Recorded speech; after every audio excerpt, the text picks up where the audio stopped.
tema que yo creo que va a estar sí o sí en el concurso, ¿no? Pensar la educación después del 2020, así se llama el libro. En realidad el libro se llama Pensar la educación en tiempos de pandemia, entre la emergencia, el compromiso y la espera, que fue escrito el año pasado en junio por muchos autores. Por eso después tienen el video, porque si ustedes escuchan el video, que también es largo, pero cada uno de los autores hace una síntesis del capítulo que presenta de 3 minutos. Entonces, más ameno que leerse todo el libro. Entonces, yo creo que con el Genially más el video, les va a gustar o les va a ser más dinámico. Igual, yo para trabajar con ustedes la educación después del 2020, que cambian muchas cosas y que ustedes en el concurso y como directoras les van a exigir muchos cambios a la escuela. Parece que no los vemos, parece que sigue todo igual como era antes la escuela moderna, pero va a haber cambios y en la gestión también. Tomé solo la primera parte del libro, no la segunda parte, para esta oportunidad que para mí sería como la unidad uno, que esta primera parte tiene un análisis de lo que implicó la pandemia en la escuela, un análisis local o local, le llamamos Argentina, y regional a nivel latinoamericano. En la segunda parte del libro, que la vamos a tomar en el momento en que esté el programa listo, porque hay herramientas o hay más cuestiones más prácticas, digamos, ¿no? Y todavía no sabemos qué nos van a pedir de práctico, de prácticas, de herramientas, de estrategias. Y lo que quiero decirles es que la unidad 2, que ustedes la tienen oculta, pero que ya está lista, que a partir de hoy o mañana ya se las desoculto, es todo en relación a las resoluciones del Consejo Federal que nos están regulando ahora en la escuela, y que van a seguir hasta el año que viene, seguro, 1 o 2 años más seguro, porque el efecto de la pandemia en términos de contenidos va a seguir, va a estar presente. Y con los libros que compré, yo con lo que ustedes me pagaron me compré 9 libros, así que imagínense que la plata no me sirvió para nada, ni un helado me pude comprar. Así que bueno, puse, en la unidad 2 puse algunos libros, ya los resumí, después se los voy a mostrar y decirles que si los quieren o si los ven por ahí no los compren, porque si los quieren tener se los escaneo para que no gasten más plata, digamos, si con que una siempre de un grupo tenga el libro. Después lo que sí, les pido encarecidamente que todo el material que van obteniendo de acá no lo compartan, porque el día que ustedes vayan a rendir, nadie les va a compartir nada, nadie les va a prestar nada, así sean sus mejores amigas en el momento de rendir, todos nos transformamos en competidores porque competimos con el otro y cada uno quiere sacar la mejor nota porque después eso significa tener el mejor cargo, el cargo que implica mejor plata, eso me refiero con el mejor cargo, ¿no? La escuela más chiquita, más lejana, con el 100 de zona. Entonces nadie te tiene piedad. Entonces, no compartan la información, eh, porque tienen que empezar a ser un poquito egoístas en esta etapa. No lo digo porque yo sea así ni por mal, al contrario, ustedes vieron que yo comparto todo, ¿no? Pero es porque yo no compito, por eso lo comparto. Pero ustedes entran en una competencia, entonces no tienen que compartir. ¿Se entiende, no? Bueno, Perfectamente. el primer capítulo del libro está escrito por Pablo Pino y María Luz Ayuso, son colegas de hace mucho tiempo. No dice, el primer capítulo no dice nada que a nosotros nos sirva para el concurso, habla de todas las pandemias que hubieron en la humanidad, de eso habla. Entonces es un capítulo como para pasarlo de largo. Lo único que rescato del primer capítulo, que sí puede ser como una buena introducción a un análisis de la escuela de lo que visibilizó la pandemia es esta frase que dice: las nuevas desigualdades generadas por la situación se montaron y profundizaron sobre desigualdades previas y que las formas de comprender nociones como la enfermedad y la salud se articulan con procesos sociales de inclusión y exclusión de determinados grupos e individuos. ¿Qué quieren decir con esto? Que generalmente la gente pobre o la pobreza abrumadora de algunos países de Latinoamérica o de África hace que el sujeto no pueda ingresar a la escuela y tampoco pueda ingresar al sistema de salud. ¿Eh? Esto es muy habitual, aunque nosotros tengamos sistemas de salud gratuitos en Argentina, también se los priva de salud a los pobres. No sé si han ido, sí, ustedes van a los hospitales y verán que no es lo mismo cuando nosotros vamos a una clínica que tenemos el turno y que se nos respeta o que nos operamos y las cirugías se hacen, que el que no tiene obra social y tiene que ir al hospital público, que no digo que no se los atienda bien, pero las esperas y las colas para ellos es otra cosa. Por ejemplo, acá en San Martín viene gente del hospital de la Valle. Entonces esa gente No, y no aparte, por consigue el ejemplo, turno, después no vuelve a venir. ¿Se claro, y los entiende? centros de salud no anduvieron, no funcionaron durante la pandemia, que mucha gente va a los centros de salud, los que no tienen mutual. Bueno, pero en los centros de salud no tenés especialidades. Claro. Depende del hospital, viste, que van por especialidad. Pero si la gente viene de lejos, no tienen que venir, vienen los micros, no consigue el turno, o justo el médico se enfermó, o justo a mí me pasó teniendo a mi marido internado. Los médicos están de paro y la gente no se entera y va al hospital. Eso significa que quedan excluidos del sistema educativo y del sistema de salud. ¿No? Eso es lo que quieren decir estos autores. Eso es un análisis sociológico que viene de hace mucho, planteándose.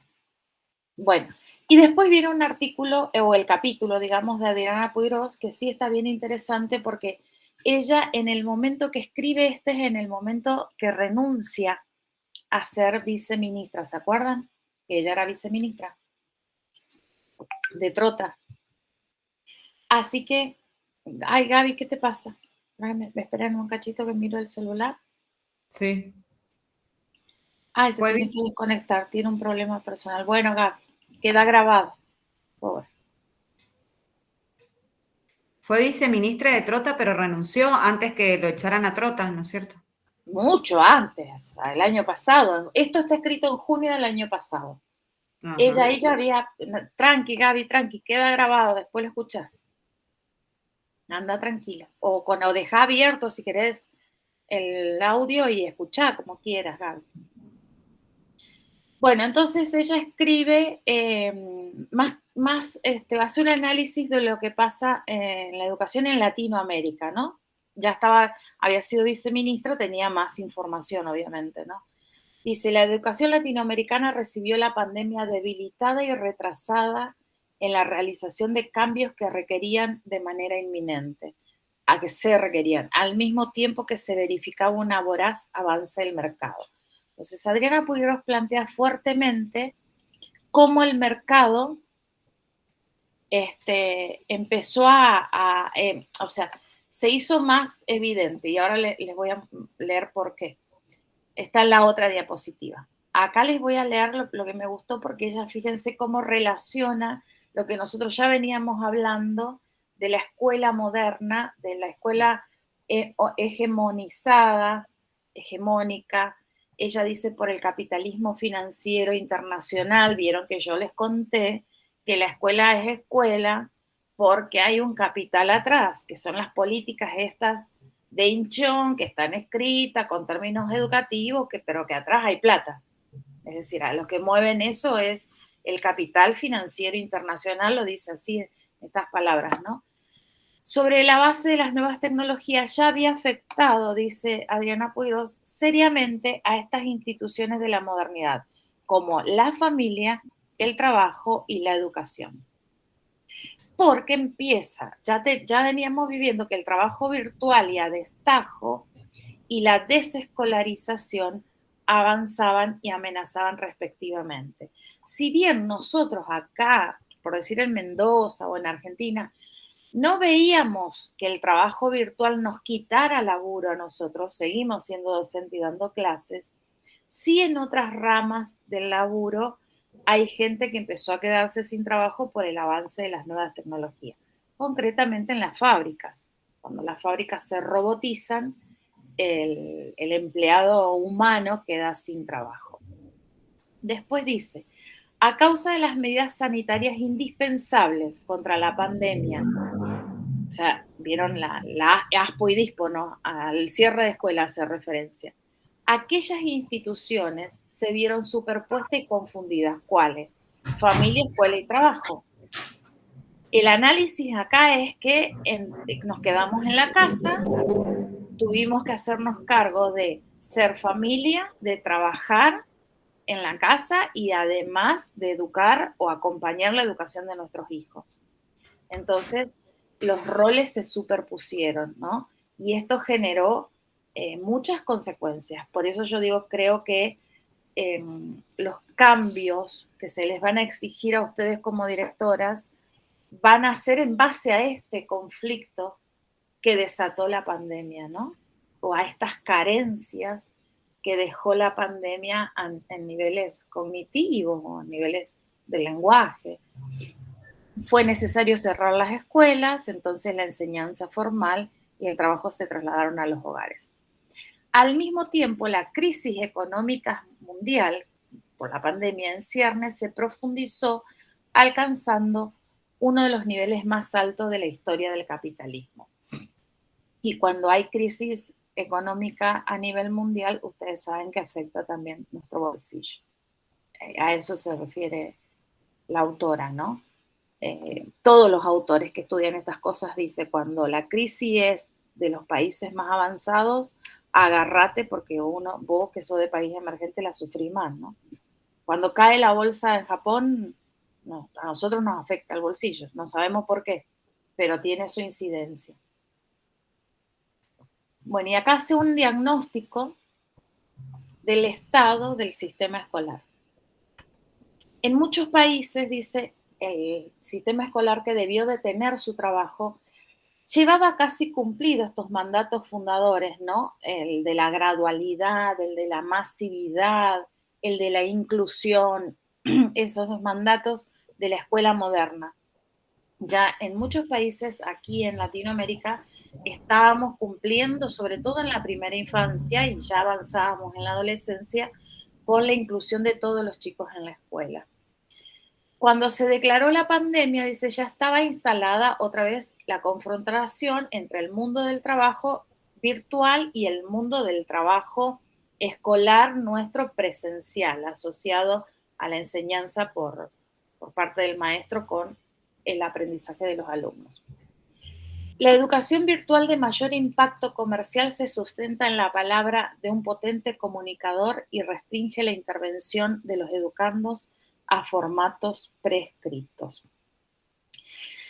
La educación virtual siempre amenaza con que los docentes no vamos a hacer falta o que las escuelas se pueden cerrar porque el alumno puede autoaprender.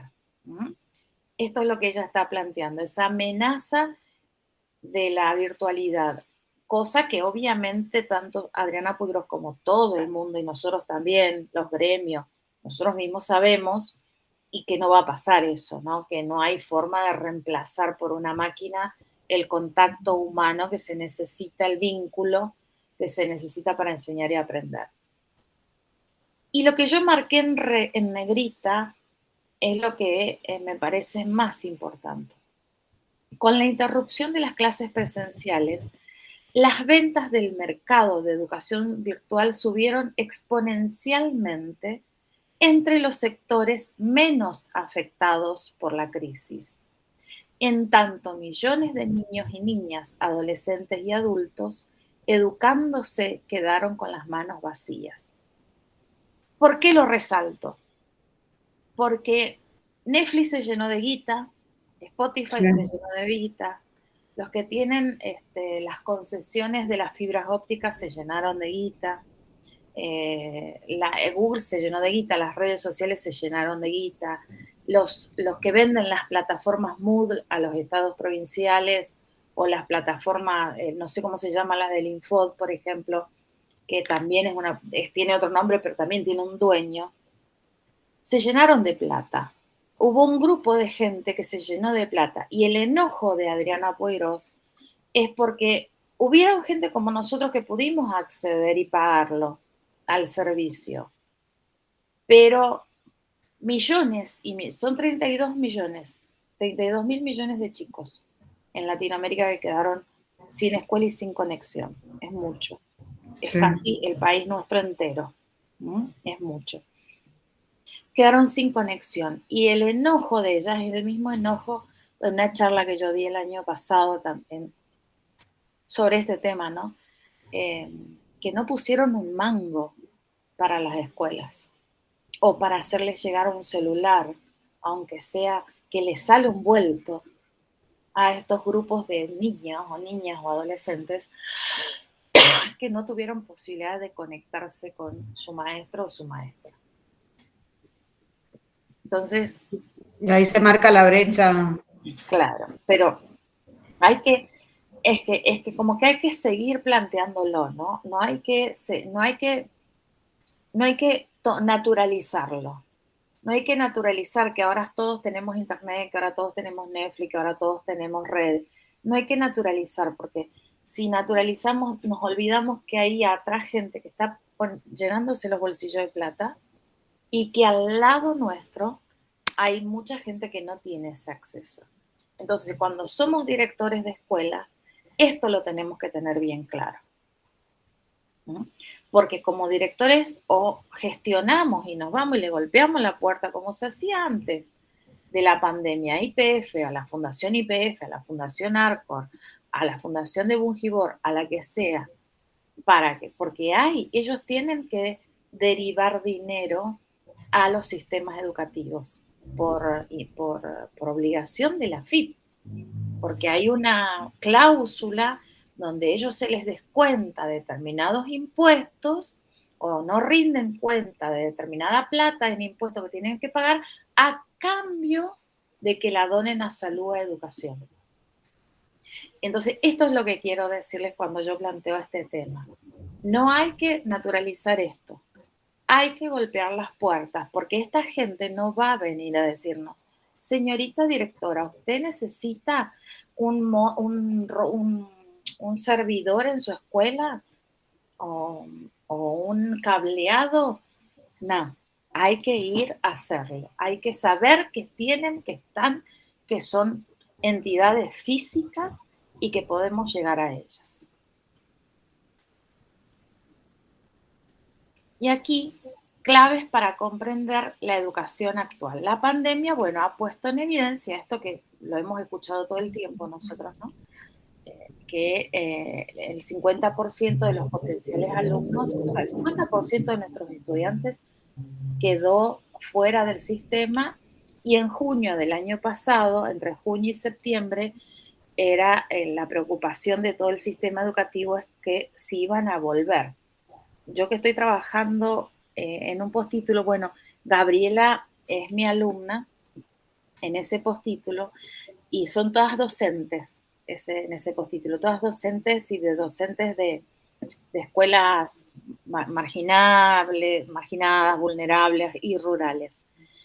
Y me cuentan las chicas cuando estamos en clase que todavía a hoy les está costando horrores que vuelvan algunos chicos al aula. Sí. O sea que, por eso digo, esto todo el 2022 va a ser todavía un tema que va a haber que encontrar las estrategias, las herramientas, no solo para que vuelvan, después cómo enseñar y cómo hacer que aprendan, ¿no? Sí, el domingo salió un informe en el diario Los Andes que decía eso. Y yo el otro día tuve que ir a ver unas alumnas en una escuela que queda ahí en la Regalado de la Plaza, que queda en Godoy Cruz, en el carril Sarmiento. Y me dice la maestra, dice, es un privilegio que vengan, dice, porque no los traen, dice, no los traen. Ajá, exacto, porque la gente se acostumbró, porque no le da importancia a la escuela. Bueno, va a haber que hacer toda una campaña, no sé, cuando sean directora de folletos, de notas en la tele, de notas en los diarios, no sé, me imagino. Yo, porque la verdad no soy directora de escuela, pero siempre me gusta darles ideas a las directoras de cómo, así como vos, Patri, lo haces con salud, cómo hacer que tomen conciencia estos papás, porque el 2022 va a ser crucial. Va a ser Claro, crucial en esto. Van a tener que estar en las escuelas y nosotros nos vamos a tener que arremangar porque van a tener que aprender. Y para eso los padres van a tener que tomar conciencia de que van a tener que estar en las escuelas sus hijos, no trabajando o no durmiendo, porque convengamos que hay muchos padres que son tan pobres culturalmente o madres jovencitas que prefieren seguir durmiendo y no los mandan a la escuela si ya vivieron un año en que no pasó nada. ¿Entienden? claro. Todo lo que se trastocó, ¿no? Y que el 2022, por eso insisto, hay que mirar ahora a la escuela en proyección, no lo que estamos ahora teniendo, sino lo que va a ser 2022, 2023, 2024, ¿no? Vieron que en educación los procesos son largos. Bueno, acá hay algunas claves acerca de los docentes. Bueno, ¿qué pasó con nosotros? Que tuvimos que rápidamente aprender a usar la tecnología, pero más fuerte fue el impacto en las docentes que tienen los niños como ustedes, más pequeños a cargo, que son las chicas que tuvieron que ver cómo comunicarse con los niños, la de maternal, la del nivel inicial y la del primer ciclo de primaria, porque la comunicación pasaba a través de los padres sí o sí, porque no son estudiantes que tengan WhatsApp. ¿M? Entonces fue un par de meses que los docentes se dedicaron a crear la comunicación.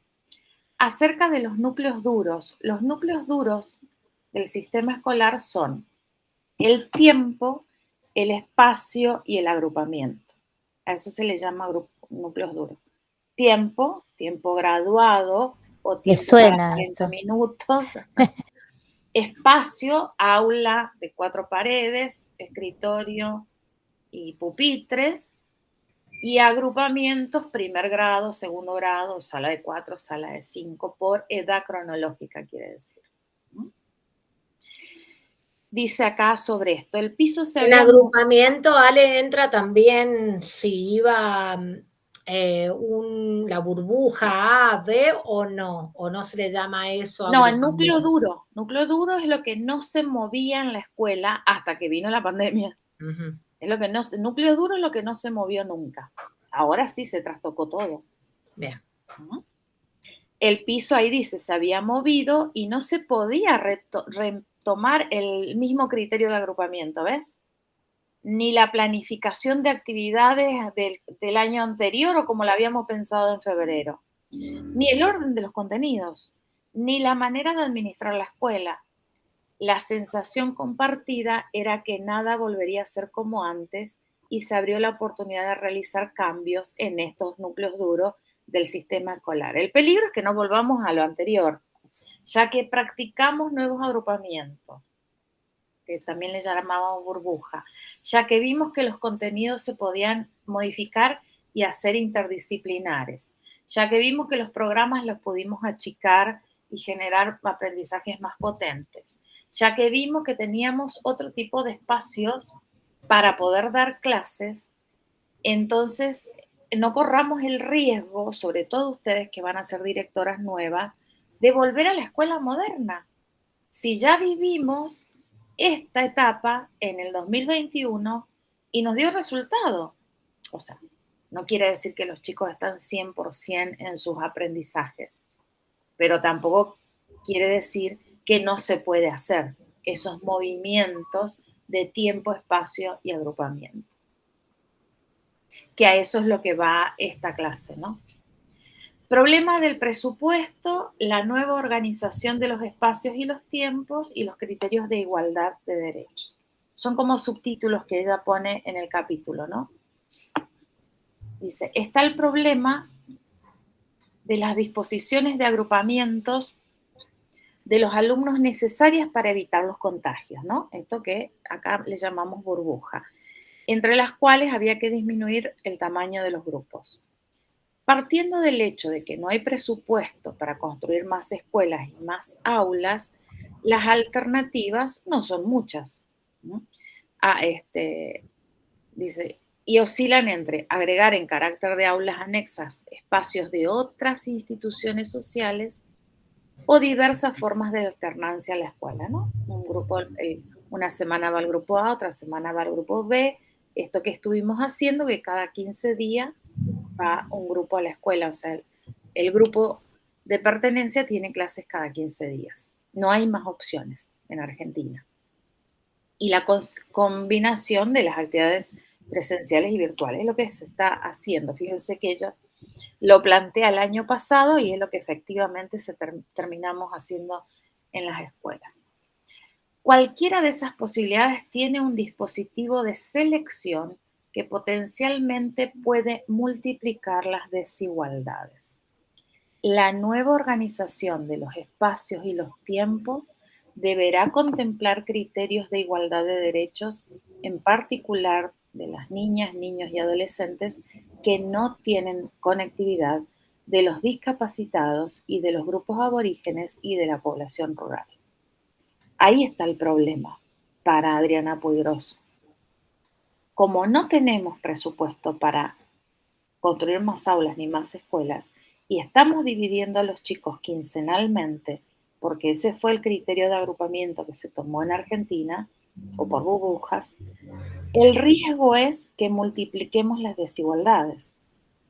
Esto de que pongamos en los grupos a los pobres con los pobres, entonces, claro, a los 15 días, porque son pobres, no vienen a clase, ¿no?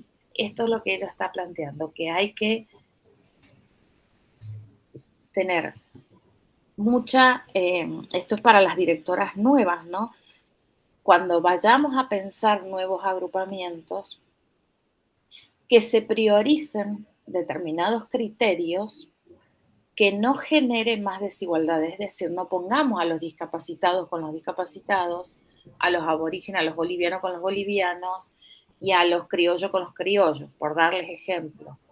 No multipliquemos las desigualdades. En todo caso, sí podemos, en todo caso hay que hacer agrupamientos heterogéneos para no volver a caer en esta consecuencia tan crítica que le hicimos a la escuela moderna. Presencialidad, bueno, versus virtualidad, profundización de las desigualdades. No cabe duda, dice, de que estamos ante una nueva articulación entre la enseñanza presencial y virtual, una distinta actitud de los docentes ante las tecnologías, que los acerca a los alumnos que ya la habitan hace mucho tiempo, y al mismo tiempo el uso intensivo de las tecnologías y ha sido en este periodo excepcional un privilegio, lo cual vuelve a poner en el tapete el peligro de la profundización de la desigualdad, ¿no? Es decir, fíjense cómo esto empieza a ser todo un dilema ahora.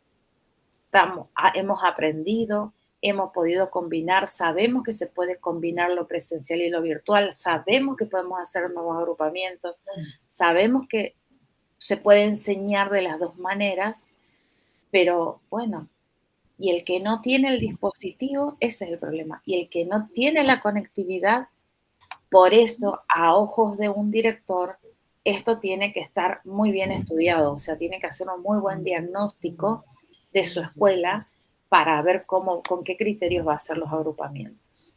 Lo que pasa, Ale, es que si uno ve todo esto y hablamos solo de educación, esto va de la mano con todo el desarrollo del país, porque ¿por qué hay desigualdad? No solo por la educación, sino también por toda la gente sin trabajo, claro, por esto de los planes sociales que incentivan a no trabajar. Entonces ahí tenés como gente chata, sin cultura, que no le Bueno, pero ahí importa está el nada. desafío del buen director, que ya después en un texto de Silvina Hirsch lo van a ver. Nosotros tenemos 2 círculos de influencia, dice Silvina Hirsch. Uno es el de la escuela, que podemos modificarlo, y otro es el de la comunidad, que no podemos modificarlo. Es decir, esta cultura del chanta, del que no va a laburar porque cobran estos famosos planes benditos, no podemos modificar ese círculo y que nos influye en la escuela, sí nos influye. Pero nosotros tenemos que trabajar, solo podemos modificar lo que hay adentro de la escuela.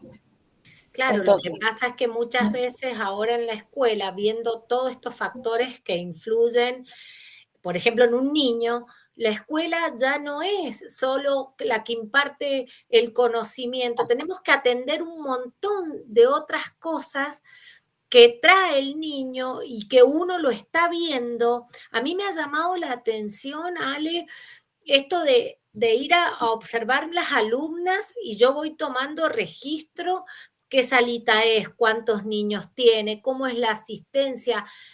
Niños integrados o incluidos, siempre las dos empiezan con I y ya me mataron, no sé cuál es la correcta, pero 3, 4, 1, o sea, en todas las salas hay.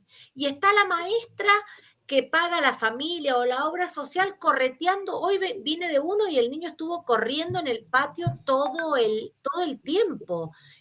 Y decir que estaba la maestra del niño, la que paga la obra social, pero si no hay docente, imagínate, con 26 niños, 3 que con problemas. integrados. Después fui a otra escuela la semana pasada y la nena calladita, me dice la docente, mirá, no habla, no quiere que nos arrimemos, sospecha la docente, hay que analizar como que es abusada. Entonces vos mirá todo el tiempo que te lleva todo eso, ¿no?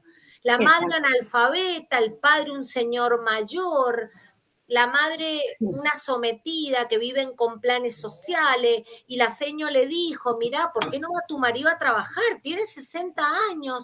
No, no lo puedo mandar a trabajar, contestó la mujer. Claro, es que Imagínate. por eso yo quería abordar estos nuevos textos porque lo que va a dejar la pandemia y lo que vamos a tener que asumir nosotras en los años venideros va a ser todo eso. Que antes estábamos en un cierto nivel de confort, había como ya como decía Adriana Puigros, los mandatos fundacionales se estaban cumpliendo, estábamos como con un montón ya de cuestiones resueltas. Ahora se movió todo el tablero. Y acá lo que plantea en esta etiqueta justamente cómo se movió el tablero de la evaluación.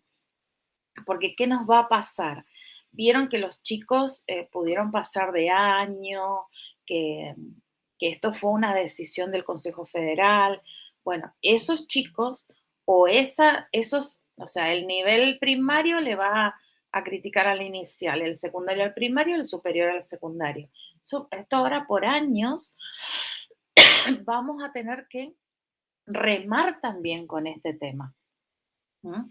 De que no hay una promoción todos los años así, porque como hubo en la pandemia, ¿no? Que va a haber que estudiar y rendir los exámenes o estudiar y aprender, o sea, dar cuenta en las evaluaciones, me refiero dentro de una escuela, ¿no? O dentro de un aula, de que vamos a enseñar y aprender, porque si no, va a quedar esto en la cultura de la sociedad de que total pasamos de año. Y después agárrate que llegan al nivel superior y no saben escribir, ¿no? Es deseable que esta situación, dice, sea tomada como oportunidad para analizar a fondo y avanzar justamente en alteraciones positivas. Bueno, acá se pasa al vínculo pedagógico.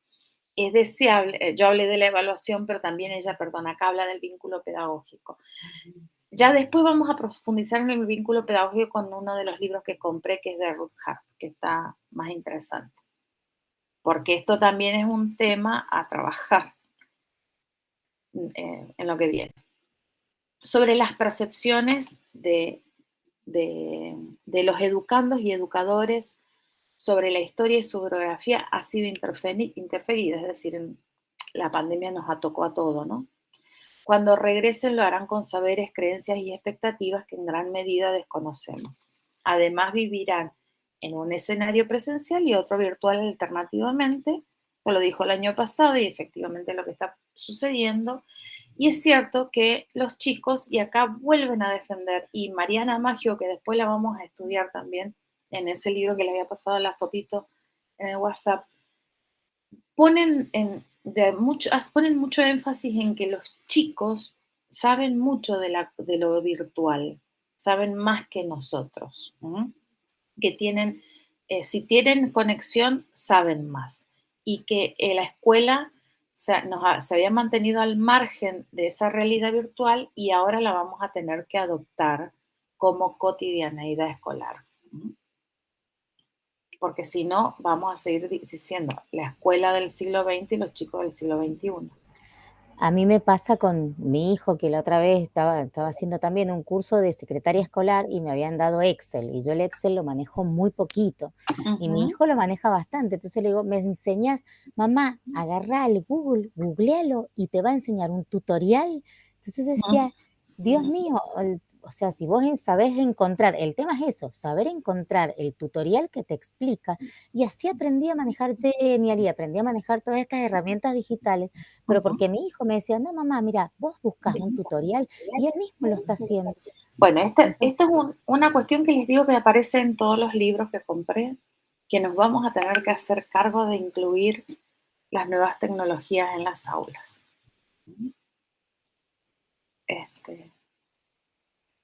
¿Qué te pasa? Igual, Ale, agrego una cosita, por lo menos de lo que nos dicen a nosotros ahí en la maestría, que el currículum siempre va a ser tecnopedagógico. Siempre está primero lo pedagógico y después las herramientas digitales que se puedan utilizar para acompañar esa secuencia o ese... Porque primero, viste, como que con todo esto de la pandemia se había incorporado mucho que era todo herramientas digitales, pero no, siempre está... se prioriza lo pedagógico y después ver qué herramientas nos ayudan a fortalecer ese proceso de enseñanza-aprendizaje. Sí, sí. Lo tecnológico no reemplaza al docente de ninguna manera, es lo que dije hoy.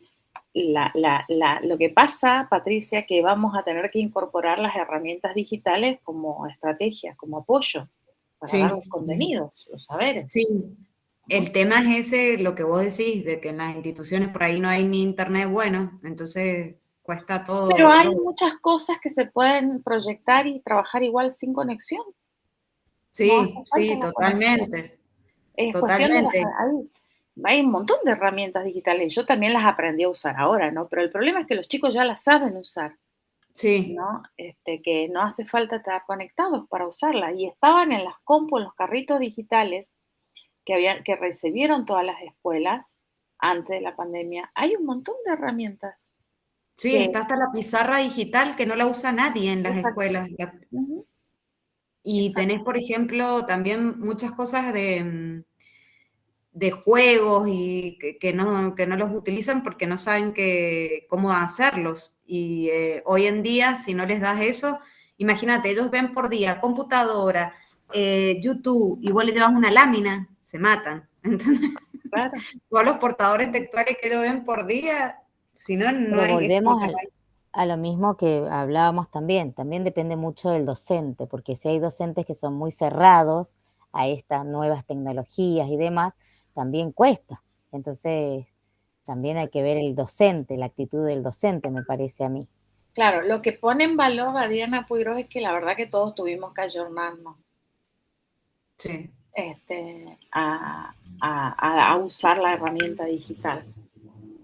Entonces, como que ahora no podemos volver atrás. Eso es lo que me parece que quiere decir. No, pero porque me pusiste una M en el WhatsApp, por eso te pregunté qué te pasa. Bueno, ahora viene el capítulo de educación y instrucción. Lo que ocurre es que a veces, como mi horario del instituto, por ahí la Bedel me pregunta cosas, me dice tal profesor y le tengo que contestar, ¿viste? No puedo. Que me pusiste una M a mí equivocada. No. ¿Qué te pasa? Ni me Bueno, di ahora cuenta. viene un lindo capítulo de Mariano Nardowski, ¿no? Y Delfina Campetela. No sé si lo conocen a Mariano Nardowski. Mariano Sí. Nardowski fue 2 veces ministro de Educación, una vez en capital y una vez en provincia, siempre por el radicalismo. Y su mujer o su exmujer es Silvina Birz, y siempre fue funcionaria, también casi en los mismos cargos por el peronismo. Es muy, muy llamativo. Ay, no, me muero. Y los dos escriben muy bien y los dos son muy buenos autores en Argentina, ¿no? Pero Claro, yo en la porque los facultad. conozco personalmente, los dos fueron profesores míos. Ay, qué lindo. En Cuando la era, facultad nos daban todos los textos de Nardowski. claro, Siempre en la ECUL. escribe muy bien. Y ahora yo compré uno para ustedes también, que se llama El caos de la educación. Dejá de comprar libros y gastate la plata en spa. Qué nombre, por Dios, el del libro. El libro, sí, bueno. No, porque si no, no las puedo preparar. Yo quiero prepararlas bien y que salgan bien. Y para eso hay que comprar lo último de lo último que sale. Es la única manera. Bueno, acá está medio largo el texto, pero bueno, como a mí me gusta que a ustedes les quede la síntesis, entonces después, como les decía, no van a leer todo el libro para ayudarlas en esto. Acá lo que él dice que hay 1.500 millones de estudiantes que entre marzo y mayo no habían ido a la escuela, lo que representa el 85% de la población estudiantil. Pero en el libro que yo compré ahora, que se editó en marzo de 2021, la cifra que da UNICEF es de 32.000 millones de estudiantes que quedaron desconectados. Anda con la diferencia que no es un poquitito con Bueno, esto pero que... fíjate que el número uno es de marzo de 2020 y el otro es marzo de 2021. Uno Sí, está tomado en la primer mes de primeros 3 pandemia. meses de pandemia y el otro está tomado después que pasamos un año. Tremenda la es cantidad. una Tremendo, sí. discriminación, es una discriminación. Es que no tenían Total. conexión, no tenían conexión Claro. y la educación fue virtual, eso fue. Por eso va a costar tanto remar con los saberes. A eso voy yo. Ya más allá del plan, de la asignación universal, de la vagancia, del chantaje, mierda que vamos a tener que remar adentro de las escuelas para que aprendan. ¿Sí? ¿Se entiende lo que voy? Y vamos a tener que encontrar nuevas estrategias para que los chicos aprendan. Entonces, todo parece indicar que las nuevas estrategias van a ir por las herramientas o por las, digamos, por las tecnologías de las nuevas tecnologías, ¿no? Para generar aprendizaje. Pero la otra herramienta que para mí también va a indicar un horizonte es la priorización de los saberes. Bueno, sigo porque hay mucha información acá.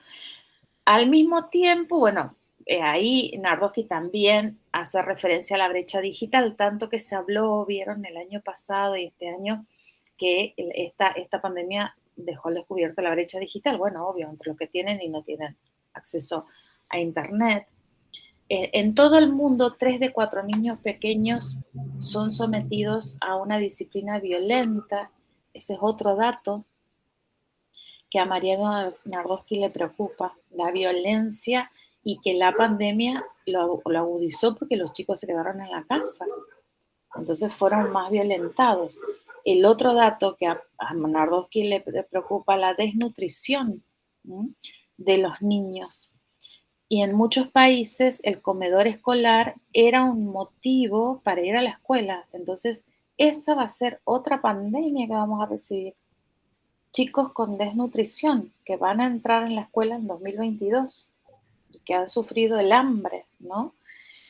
En el contexto del cierre obligatorio de escuelas, no solo millones de estudiantes han visto interrumpidas sus oportunidades de aprendizaje, algunos también han visto limitado e incluso perdido su acceso a la alimentación y al espacio seguro. O sea que hay 2 problemas más que se nos sumaron. no solo el aprendizaje, sino, como decía la Vero hace un rato, nos vamos a tener que hacer cargo de otras cosas, bueno, lo que están viendo ahora la Vero que va a ver a las chicas en las prácticas, ¿no? De otras cuestiones que no es el saber. Entonces, ¿cómo vamos a hacer para equilibrar el saber, el conocer, el desarrollar habilidades y capacidades con estas otras problemáticas que entran a la escuela agudizadas por la pandemia? Bueno, lamentablemente, dice Nardowski, la pandemia aumentó la brecha, ¿no? Incluso las de segundo y tercer orden. Solo algunos docentes continuarán enseñando a través de las tecnologías y solo algunos alumnos profundizarán sus saberes porque tienen acceso a estas tecnologías y estas innovaciones que proponemos los docentes, lo que constituye un paso adelante respecto de la prepandemia. O sea, acá vuelve a verse lo positivo. Bueno, está bien, algunos docentes y algunos estudiantes hemos aprendido a usar mejores herramientas para lograr potentes aprendizajes, ¿no? Gracias a la pandemia, que antes nos valíamos de la tiza y el pizarrón, ¿no? Esto es lo interesante, pero es para algunos, no es para todos. O sea, hay cosas positivas y cosas negativas a analizar acá. La brecha digital en la prepandemia y en la pandemia, es probable que la población global mayoritaria que habita del otro lado de las brechas digitales vuelva a la enseñanza tradicional. Este es todo un tema y esto es lo que vamos a tener que cambiar. Hay una sospecha de los autores, de todos los que estoy leyendo, no es solo de esto, de todo lo que estoy leyendo, que cuando volvamos a la escuela en la presencialidad total, nos volvamos a ser los docentes de la modernidad, de la tiza y el pizarrón. Hay una sospecha fuerte, entonces yo creo que ustedes... No volvamos, dijiste. Que no volvamos a hacerlo de antes. Volvamos. Entonces, el plan, yo ya seleccioné un par de cosas para ustedes, un capítulo de un libro y otro par de libros que compré para planes de mejora, porque ustedes en la segunda instancia del concurso les van a pedir un plan de mejora y para mí va a estar en esta línea. ¿Cómo hacer que el docente siga avanzando e innovando y no porque me volví al aula sigo con la tiza y el pizarrón? Cuando ya aprendí a desplegar tantas otras cosas y como escuela aprendí a usar también tantos otros espacios. Bueno, pero ese es un tema que ya lo vamos a ver en el plan de mejora.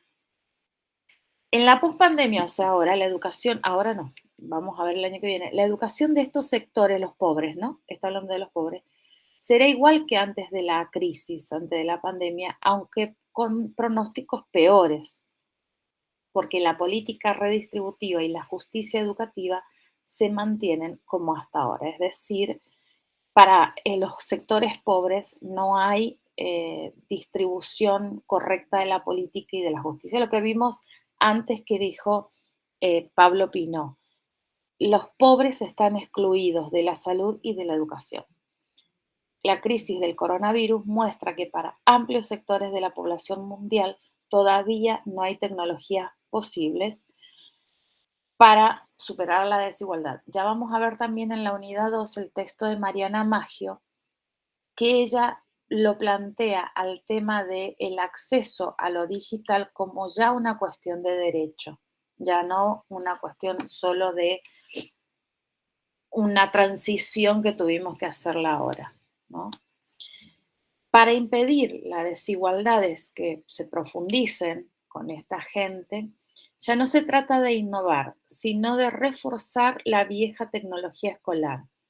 Para muchos alumnos, la escuela tradicional, mayormente desconectada y presencial, sigue siendo insustituible. No existe para sus escuelas la posibilidad de destrucción creativa. No hay aún forma de sustituir las piezas de esas naves sin que por ello sus tripulantes naufraguen. Miren qué linda frase. Eso para ustedes, para un plan de mejora, ténganla en cuenta, porque cuando uno hace el plan de mejora es lindo empezar con una frase de autor así bien con mucha analogía y con mucha profundidad. ¿Qué quiere decir Nardowski? Lo que dije yo al principio, a la escuela y al docente nadie lo va a reemplazar. Más en estos chicos que no van a tener conectividad nunca, o que por lo menos por muchos años no van a tener conectividad.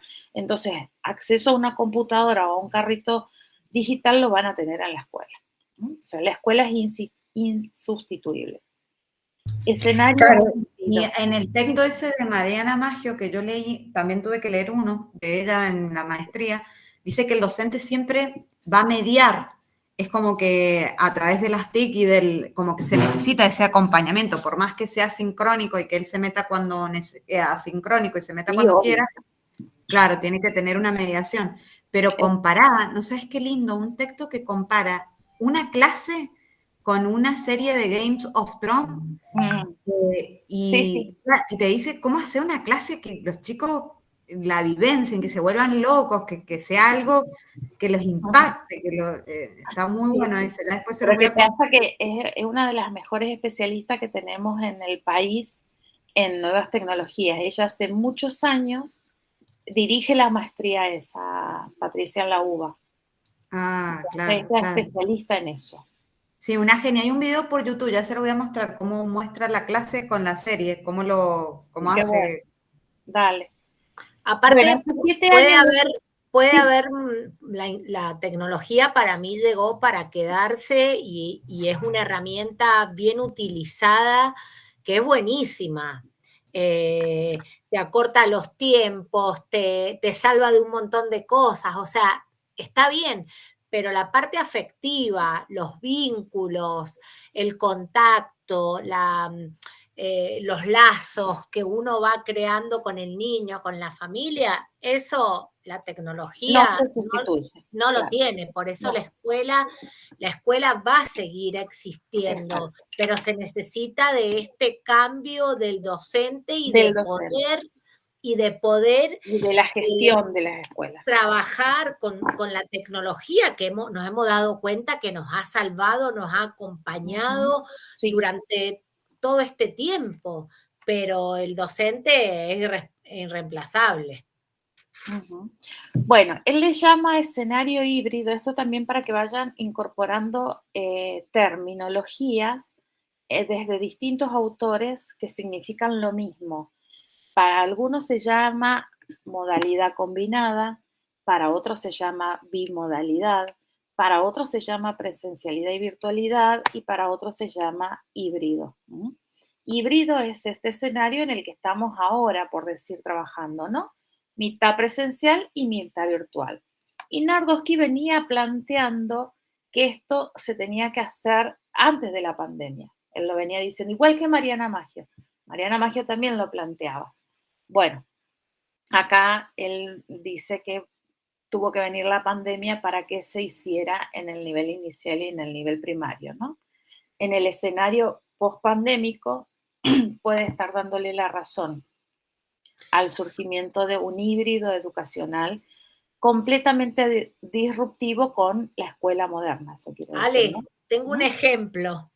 Sí. Nosotros en la dirección de escuela, en el equipo técnico, en el gobierno anterior, estábamos todos metidos en la dirección, en esa mesa que tenemos, y hay días que éramos 7, otros días 8, a veces 2, a veces éramos 13, 14. Imagínate cuando la Adriana atendía a un padre, nos teníamos que ir todos afuera o escuchar lo que hablaban. El Marcelo transformado, pues estaba harto de escuchar el cotorrerío de todas las mujeres, y la Adriana nos decía, quédense en la casa, no vengan, trabajen desde la casa. Y yo, chicas, decía, pero ¿cómo voy a trabajar desde mi casa si las cosas están acá? Las carpetas, está todo acá los datos, ¿cómo voy a trabajar desde mi casa? Y volvíamos, y al otro día volvíamos, y no entendíamos cómo trabajar desde la casa, qué sé yo, una compañera conmigo, y de repente, chicas, de un día para otro, Lo tuvimos que hacer. Tuvimos que hacerlo. Aprender a manejar estas herramientas como el Meet, como estamos haciendo ahora, por ejemplo. Yo nunca me imaginé que iba a preparar a directoras así. Yo también Yo no iba a ir a San Martín a prepararme. Y vos me vas a viajar, presencial. claro, tal cual. Imagínate que yo he preparado a chicas de Mendoza, pero viajaban. No, Sí. No es para tanto el amor. ¿No? Qué ¿Quién iba a sincera, creer que íbamos a estar ahora aprendiendo exactamente lo mismo, pero cada una en su casa. sin gastar guita en nafta ni en tiempo? Porque hay que gastar el tiempo del viaje. Yo te digo que con la Vero, por ejemplo, a principio de año, o sea, el año pasado, nos conectábamos en un Meet y bueno, a ver, compartí vos, ¿y cómo se comparte? Y a ver, y el video. Y así aprendimos, Sí, o sea, entre nosotros. todas, con ensayo y error. Sí, Claro, sí. eso se llama aprendizaje ubicuo, que aprendes en cualquier circunstancia, momento donde estés, puedes aprender y trabajar. Pero Ubicuo. cuesta, claro, nos costó un montón al principio. Es como dice la Vero, imagínate, yo me sentía re mal cuando no iba a trabajar. Burbules ya lo dijo, el aprendizaje ubicuo, cuando yo estudiaba en la maestría, ya había planteado esto hace como 10 años atrás. Planteó el aprendizaje ubicuo porque era lo que ellos estaban viendo cómo aprendían los niños. Los niños que venían nacidos en esta era de las nuevas tecnologías. ¿no? Que es el aprendizaje disperso, le llamaríamos nosotros hoy, ¿no? El niño o la niña que puede estar haciendo varias cosas a la vez. Ale, te consulto. Sí. Este tema de la virtualidad y más que nada en los países menos desarrollados no se tenía en cuenta, que hemos tenido que aprender a la fuerza. Pero en otros países, por ejemplo, esto ya se venía trabajando. Vos me parece que comentaste que hiciste una vez, hace muchos años, una capacitación a través de una plataforma y demás. Sí, yo en el 2000 me recibí de licenciada en el 2000. ¿Cuándo fue lo de las torres? 2001. 2001, bueno, ahí. 2001. Ahí ya me contrataron de la OEA para dar una capacitación virtual a toda Latinoamérica y España. Como está haciendo la Silvina ahora, que está haciendo la diplomatura y que tiene colegas o alumnos, digamos, de todo el mundo, bueno, en esa época yo ya, sí. ¿Pero se hacía a través de reuniones así sincrónicas o todo era sincrónico a partir de una plataforma? Era asincrónico, no, era todo asincrónico, no existía lo sincrónico, no. Lo único que existía era, o sea, lo que era igual es las formas de armar las aulas, ¿no? Pero todo asincrónico, y por eso llamamos el aprendizaje ubicuo. Ale, esto no tiene nada que ver, pero vos me refrescás cómo es esto de los títulos, qué tenés que tener primero, si una licenciatura, una maestría, una actualización, una diplomatura, ¿cómo es el orden? No, ahora ya no existe esa regla, Vero. Eso era en nuestras épocas cuando éramos jovencitas. Ahora vos podés hacer cualquier maestría siendo maestra de haberte recibido en un plan de estudio de 3 añitos, y la maestría lo que te hace a vos es darte más materias que a mí, que soy profesora de una carrera de 4 años. Entonces vos vas a cursar unas 2 o 3 materias más que yo. Esa es la diferencia ahora. Maestría. A mí me lo hicieron en la licenciatura. Yo en la licenciatura tuve que cursar más materias que los profes de educación física. Exacto. Tuve que acreditar, tuve que rendir créditos para poder estar en la licenciatura de psicomotricidad. Antes, en mi época, no se podía. Cuando yo hice la licenciatura y la maestría estaba esa regla que vos recordás, Vero. Pero ahora la CONEAU ya cambió esa regla. O sea, vos podés hacer lo que querés, una actualización, una licenciatura, una maestría, un doctorado, teniendo tu título de base. Sí, las carreras ¿Y en qué varía? Te dan más materias. En la carga de horaria y cantidad de materias, un doctorado que una licenciatura. Exacto, vos podés ir a hacer el doctorado que hizo Marcelo, ahí en la Uncuyo. Vos también podés ir a anotarte, pagarlo, son cuotas altas y caras, es muy caro ese doctorado, yo por eso nunca me anoté. Y nada, tenés que rendir más materias después, o sea, yo soy magíster, ya bueno, yo voy a querer hacer ese doctorado y en realidad no voy a rendir más materia y se me va a hacer muy fácil muchas materias. Esa es la diferencia. Y en el caso de la maestra de grado, que nunca hizo otra carrera, va a tener que rendir más materias, estudiar otras materias, que yo ya las estudié. ¿Se entiende? Esa es la diferencia. Claro. Y hay que pagarlos. Los doctorados están carísimos en Argentina. Sí. Ya las maestrías están caras. Las maestrías también. Y encima no hay trabajo. O sea, porque el doctorado, Vero, te prepara para ser investigadora. Y como investigadora no hay una trabajo. mierda, no hay laburo en Argentina. Sí. Yo lo empecé el anteaño pasado, quedé seleccionada en la universidad y después no lo seguí porque a mí no me gusta investigar. Claro. Entonces dije, ¿para qué lo voy a hacer? Es para eso, a mí me gusta, pero no voy a comer de eso, yo voy a tener que seguir dando clase para comer. Claro. Entonces, ¿en qué tiempo me voy a poner a investigar? Entonces no lo hago por eso. Y cuando me jubile, a lo mejor lo hago. No, cuando te jubilé, disfrutar. Te vas al spa. Voy a ir al spa al fin y al cabo. Bueno, sigo. Ahora vamos con el texto de Fanfani. Miren las dos frases, ¿no? Imaginar y diseñar otro sistema institucional que asegure la transmisión cultural entre las generaciones. La pospandemia puede convertirse en una especie de restauración / reconstrucción de los sistemas escolares tal como existían antes de la emergencia. Acá otra vez dos planteos fuertes. O pensamos otra gestión, otra escuela, otra enseñanza y otro aprendizaje, o volvemos a la escuela y hacemos más de lo mismo y eso va a generar que sigamos teniendo aprendizajes de baja intensidad, como dice, por ejemplo, Cristina Davini. Dice Tenty Fanfani que la mayoría de las escuelas no funcionan bien, que la sociedad considera eso, porque no incluyen a todos. En muchos casos producen desigualdades en los aprendizajes que colaboran con la reproducción de las distancias sociales. Este enfoque sociológico, ¿lo conocen a Tenty Fanfani? Me suena, pero no. Bueno, es un sociólogo. Perdón, Fanfani, así es el apellido. Está acá en la diapositiva, mírasele. Y se los voy a remarcar mucho porque va a estar en el concurso seguramente con más de un libro, porque viene estando en los concursos con más de un libro, porque Tenty Emilio es egresado de la Uncuyo. Es mendocino, es de Rivadavia. Nada más que se exilió en la época de los militares, cuando estaba Roy también, no sé si ubican a esos profesores de la Uncuyo. Sí, el papá de la hija Dussel también, ¿no? Que se habían exiliado en esa época, se fueron a México, Dussel se quedó allá, Roy, por ejemplo, volvió y Emilio también volvió a la Argentina.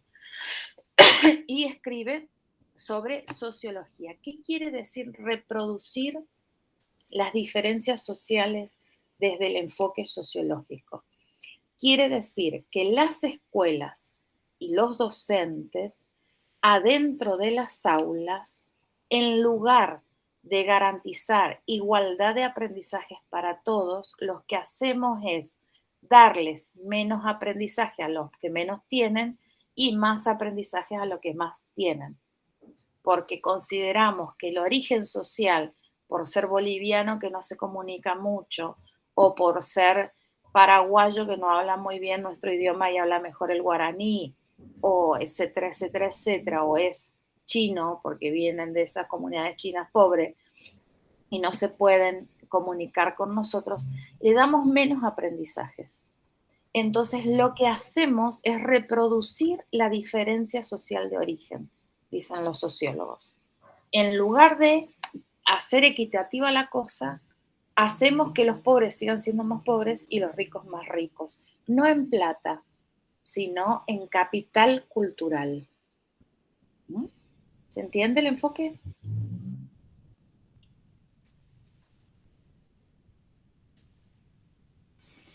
acá dice, el tiempo que estamos viviendo es lo que vivieron los padres de la sociología moderna allá en el siglo XIX y XX, cuando también surgió la escuela. ¿Se acuerdan? Que se estaba pasando del mundo feudal agrario al mundo industrial y urbano, con todas las consecuencias que estos cambios estaban produciendo en la cultura y las prácticas humanas. Como que hace una analogía, el que lo que estamos viviendo ahora por la pandemia es lo mismo que se vivió en el siglo XIX y XX. Tanto Marx como Durkheim y Weber, Marx, el padre de la teoría del capitalismo, Durkheim, el padre de la educación, y Weber, el padre de la burocracia.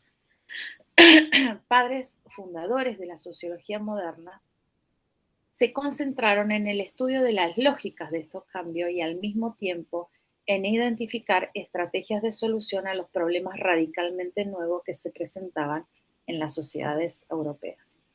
Tal es así que Marx, cuando escribe sobre el capitalismo y la lógica de producción y reproducción de la mano de obra, lo escribe para dar cuenta de que el mercado iba a avanzar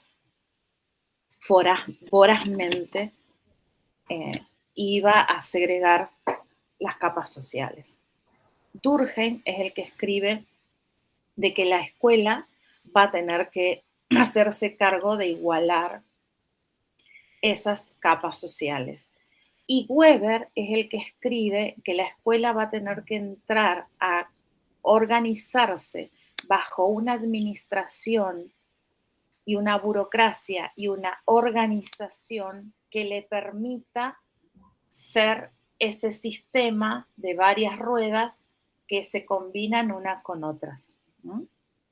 Por eso es que son padres fundadores que impactaron mucho en la conformación de la escuela moderna.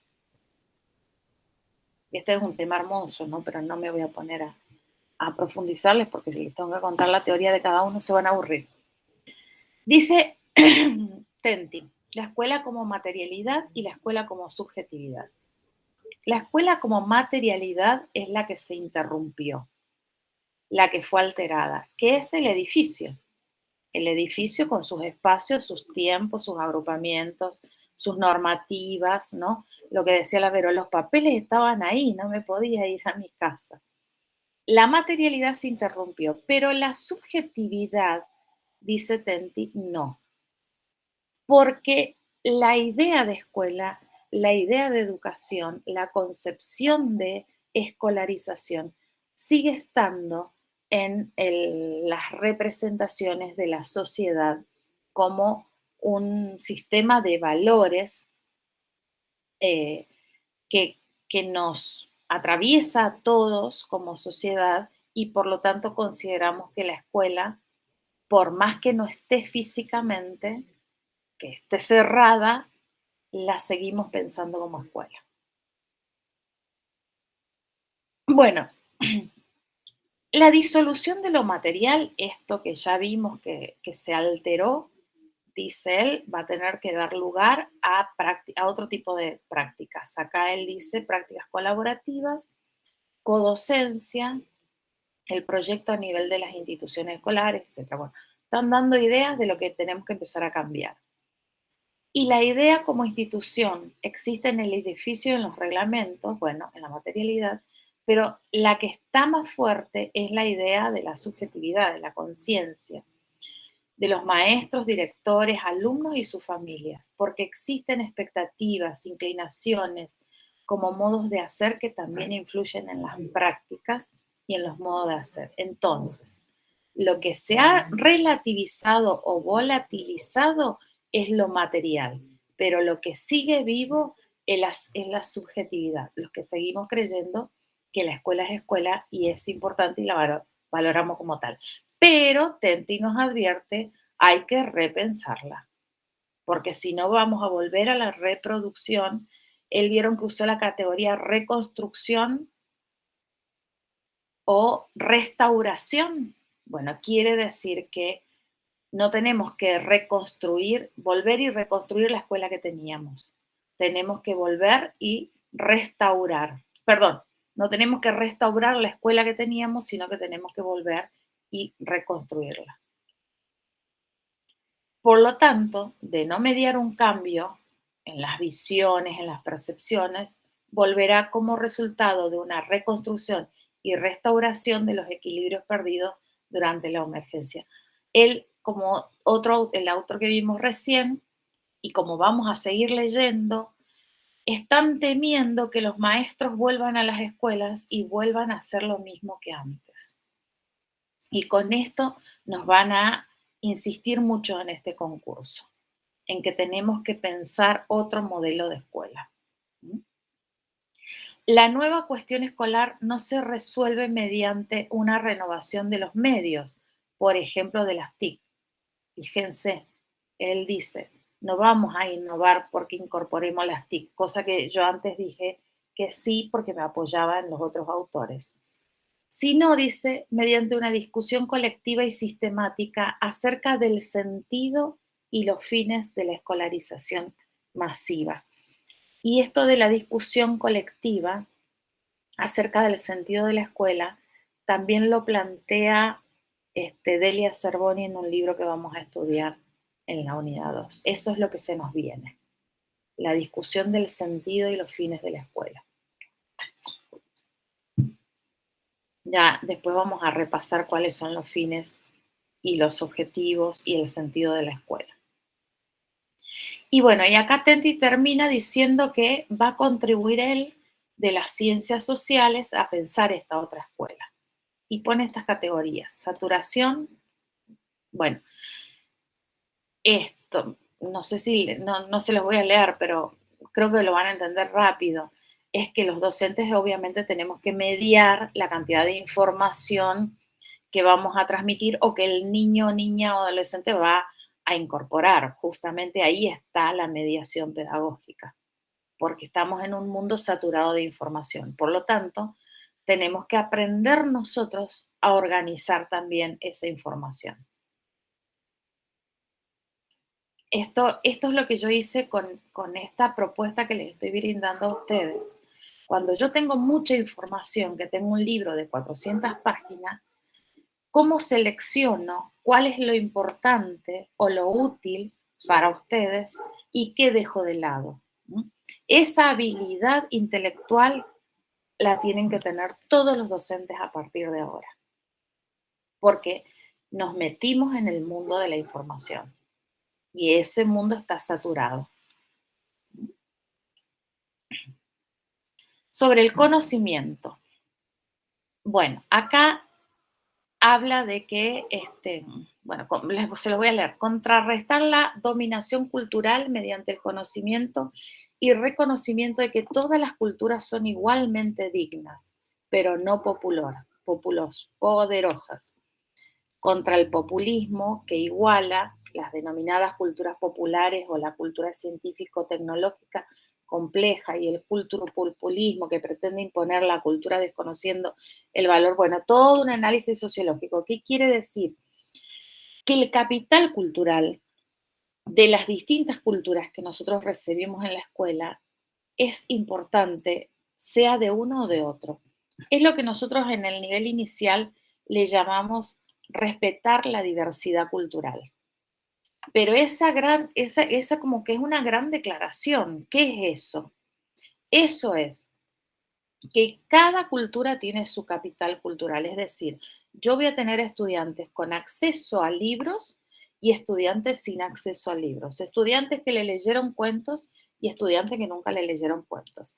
Estudiantes que conocen un museo y estudiantes que no conocen un museo.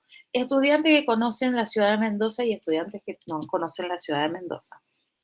Bueno, etcétera, etcétera, etcétera. Lo que los sociólogos dicen respecto al conocimiento que vamos a transmitir, que es un conocimiento, que es la cultura, hay que ser equitativos con todos, no desmerecer a ninguno. Eso es respetar la diversidad cultural, pero respetar significa también dar cultura.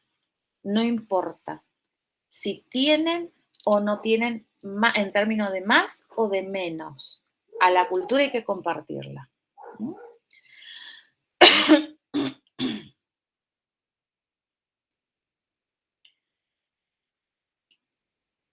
Historizar. El desarrollo de las ciencias naturales y las tecnologías y reconocer el peso de los factores históricos, políticos y económicos en estos desarrollos. Él dice que hay que desnaturalizar las ciencias naturales. Él es obviamente sociólogo y por lo tanto lo que quiere decir aquí es que tenemos que empezar a mirar la escuela con los ojos de las ciencias humanas o de las ciencias sociales. ¿Qué quiere decir? Que en una escuela interviene el plano económico, el plano cultural, el plano histórico, el plano social. Es decir, esas son las dimensiones ahora de la escuela, no ya la organizativa, que también van a ser la pedagógica, las que hacíamos en el PEI o en el FODA, ¿no? Desde el enfoque de la sociología, ahora tenemos que gestionar las escuelas a partir de las determinaciones o condicionantes que tenemos de lo económico, cultural e ideológico, que además cambian todo el tiempo.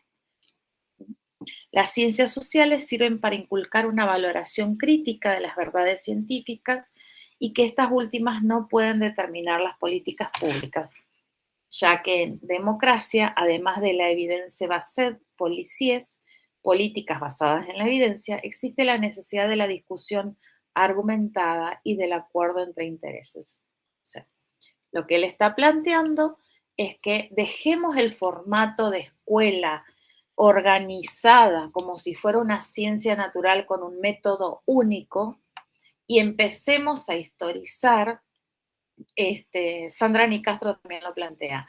Empecemos a historizar, a mirar la escuela, a analizar la escuela con otros lentes donde podamos poner en balance todas las dimensiones que atraviesan a la escuela. Pero para eso tenemos que tener argumentos, dice él, y trabajo colectivo. Y Ruth Harff dice, tenemos que tener conocimientos, ¿no? Tenemos que estudiar.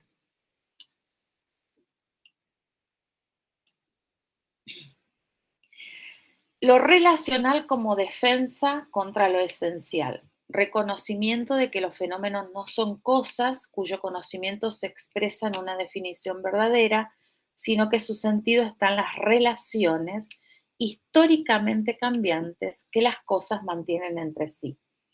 El conocimiento está en la relación y no en la esencia. El conocimiento del mundo supone la idea de complejidad y de interrelación entre fenómenos aparentemente independientes. Bueno, lo que quiere decir es que la escuela reproduce contenidos y siempre da lo mismo y son verdades absolutas. Y él plantea que si nosotros nos adentramos un poco más en el avance del conocimiento a partir de la perspectiva de las ciencias sociales, nos vamos a dar cuenta del cambio que se produce en el conocimiento. Combatir la tendencia al achatamiento del tiempo histórico, tradicionalmente tripartito, pasado, presente, futuro en el presente. El pasado parece no interesar a nadie y el futuro tiende a desaparecer. Esto se dan cuenta, ¿no? Que nosotros estudiamos historia como algo que pasó y insistimos en enseñar cosas a los chicos porque para el futuro les va a ser valiosa. Bueno, él tira por la borda esta premisa. La pandemia y el medio que se asocia con esta catástrofe tiende a reforzar la idea de un futuro como peligro, como catástrofe, como incierto y por lo tanto imprevisible. Esto lo vienen diciendo hace mucho los autores, que no existe un futuro. Nosotros no podemos decirle a los chicos, estudien esto porque les va a servir para el futuro, porque no sabemos cuál va a ser el futuro que el chico va a tener.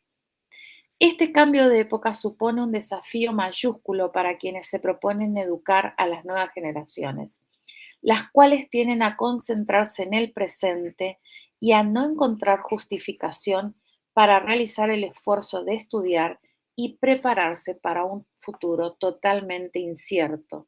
También se dice inconmensurable, imprevisto. Por eso suele decirse que a los jóvenes de hoy no les interesa nada o no tienen proyecto. Este es uno de los desafíos que va a enfrentar la pedagogía contemporánea, o sea, nosotros. Hay que sacarse esa categoría de que preparamos para el futuro. En realidad, lo que hay que preparar es en múltiples habilidades para un futuro incierto, cosa que el estudiante, cuando se inserte en la sociedad, se pueda desenvolver en la incertidumbre. Bueno, y esto, la escuela necesaria, les invito a que la lea una de ustedes. No sé si lo ven bien.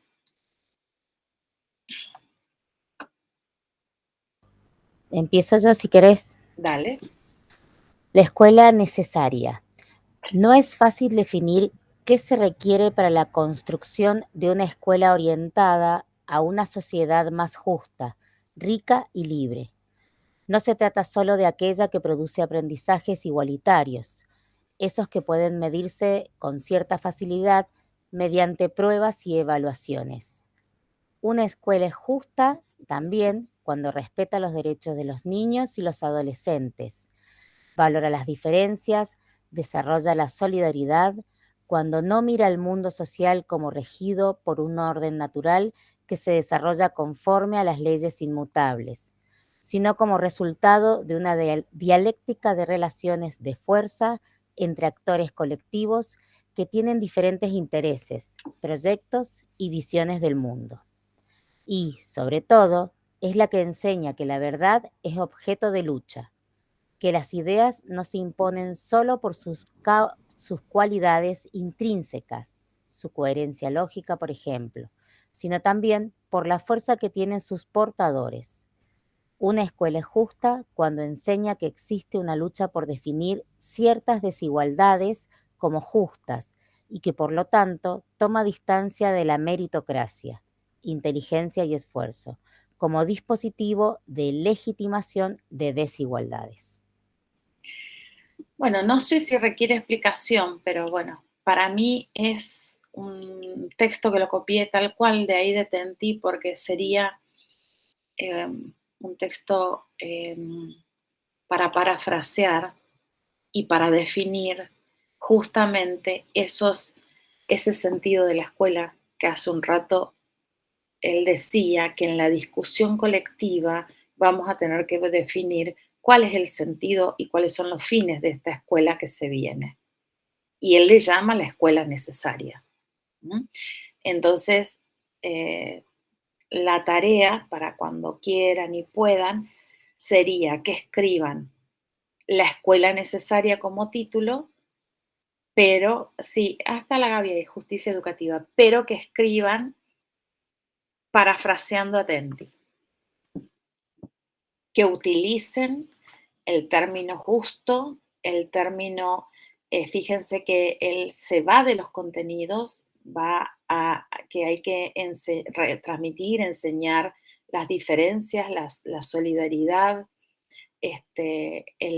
las relaciones sociales cambiantes, por lo tanto el conocimiento es cambiante, y las relaciones sociales en un mundo nuevo regido por intereses, por luchas en las que vamos a tener que aprender a qué, a luchar claro, por la justicia social, y también, si ustedes se animan, se le llama a esa lucha justicia curricular, a eso de cómo hacemos para que todos tengan aprendizajes poderosos.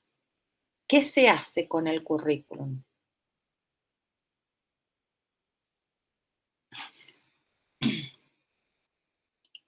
Parafraseando a Tenti sería, por ejemplo, en el escrito nuestro, según Tenti, ¿estamos de acuerdo o no? Claro, pueden poner según Tenti y entre paréntesis, siempre que citan y parafrasean, va al principio el apellido, según Tenti Fanfani, no va el nombre, paréntesis, 2020, cierro paréntesis y escribo con mis palabras lo que él quiso decir.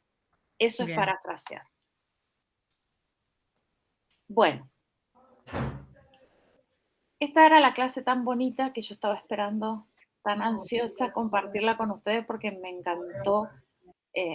Todo el libro está bueno, ¿no? Pero me encantó el planteo que hacen estos tres autores que hemos tomado acerca de la escuela que vivimos con esta destrucción que dijeron tantos, ¿no? Con esta crisis, con esta escuela cerrada, con esta escuela que dejó de existir, y ese enfoque que dan ellos de la necesariedad de la escuela.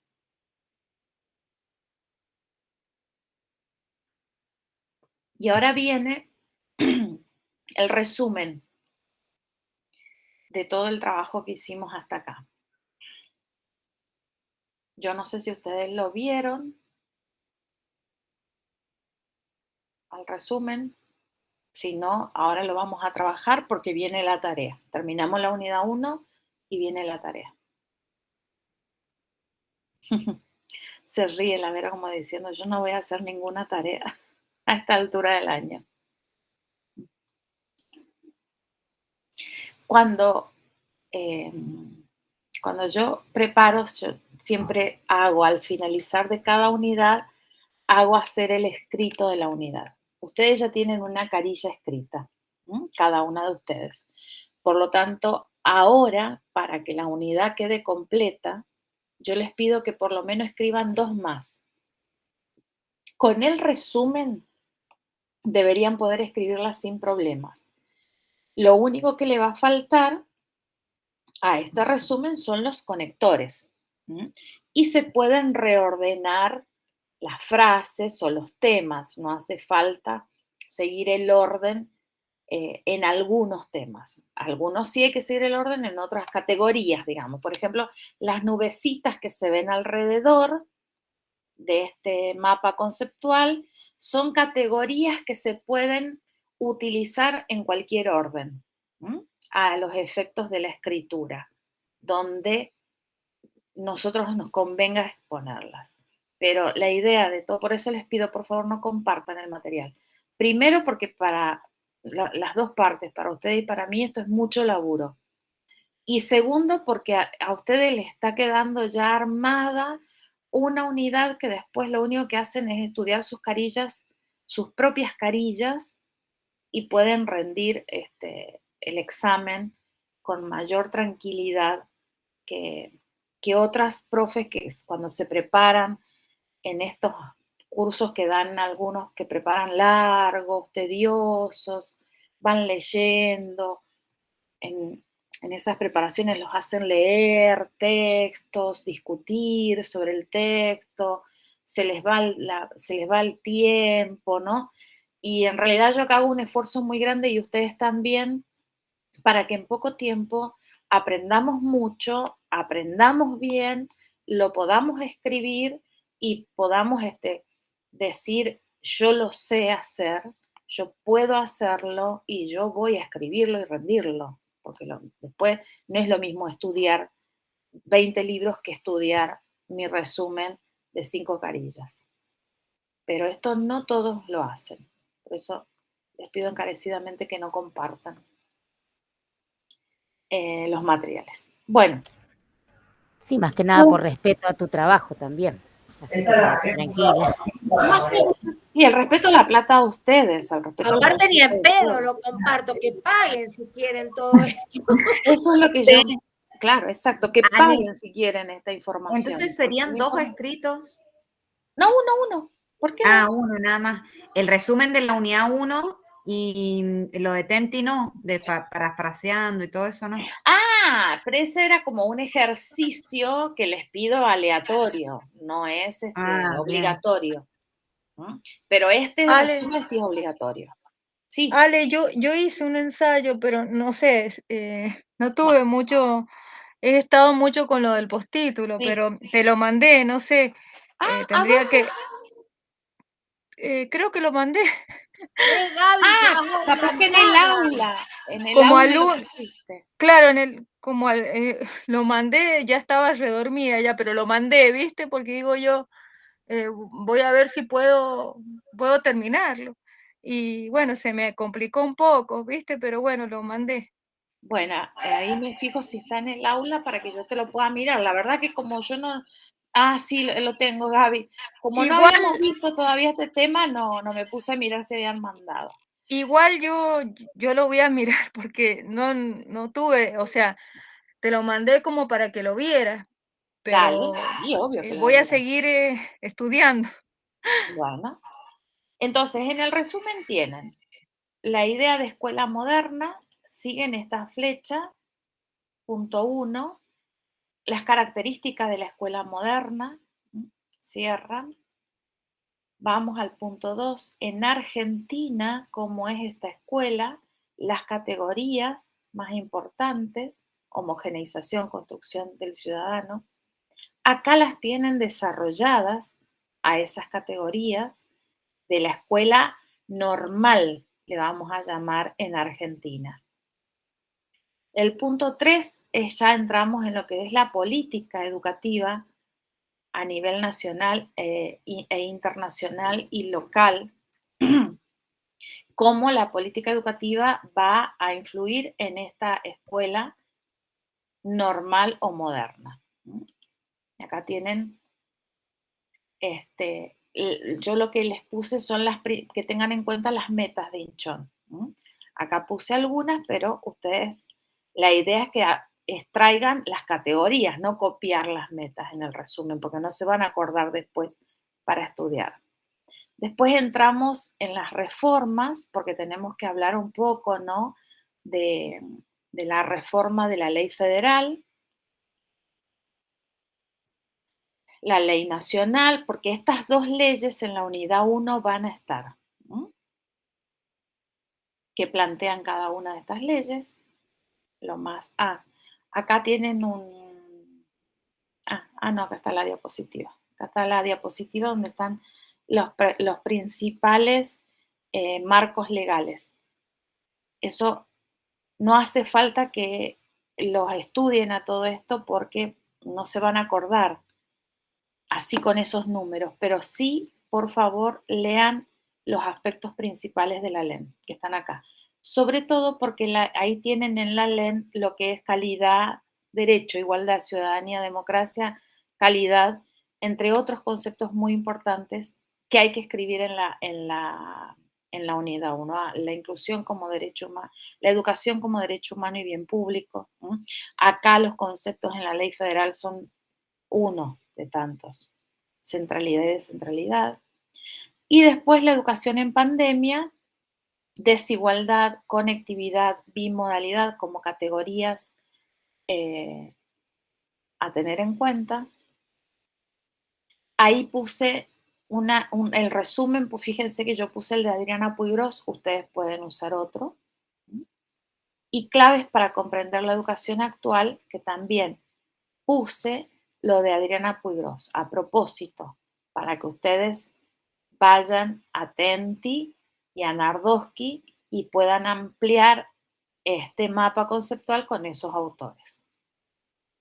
¿Está? Entonces, con esos cuadraditos, con esas frases o esos párrafos, le ponen conectores y arman el resumen de la unidad 1, usando las nubecitas de la vuelta que vienen muy bien, a veces hasta para poner subtítulos.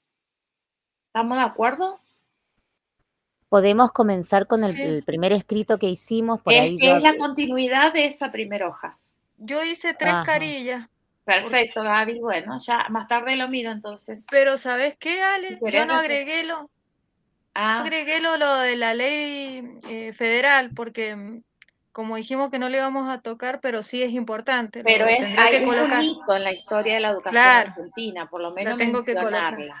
Ujú. Bueno, Pero entonces, ustedes ya de escuelas modernas tienen escrito, ¿verdad? Bueno, ahora continúen. Continúen escribiendo acerca de la escuela en Argentina, porque ustedes escribieron sobre la escuela en el contexto europeo. Ahora continúen esa redacción sobre la escuela en Argentina, la política internacional, las dos leyes nuestras y la escuela en pandemia. ¿Estamos? ¿O no estamos? Sí. No es para que escriban ya. Pandemia. Cuando uno toma un curso de estos que son intensos, y no sé si para ustedes, pero ricos, para mí son ricos porque yo puedo condensar mucha información en un rato, lo ideal es que no escriban dentro de un mes, que lo escriban dentro de una semanita, 10 días, para que el conocimiento esté fresco. Porque si quieren hacerlo dentro de un mes van a tener que volver a mirar todos los videos y perder 5 horas escuchándome a mí, ¿entienden? Para recordar. Entonces, Se pierde la continuidad. Claro, como sugerencia, no les sugeriría eso. Les sugeriría que ni bien puedan, para escribir 2 carillas, necesitan mirar el resumen y 2 horas de un día que ustedes dispongan. Relajadas, de la cabeza sin otra información. ¿Cómo nos conoce? ¿Qué es esa palabra?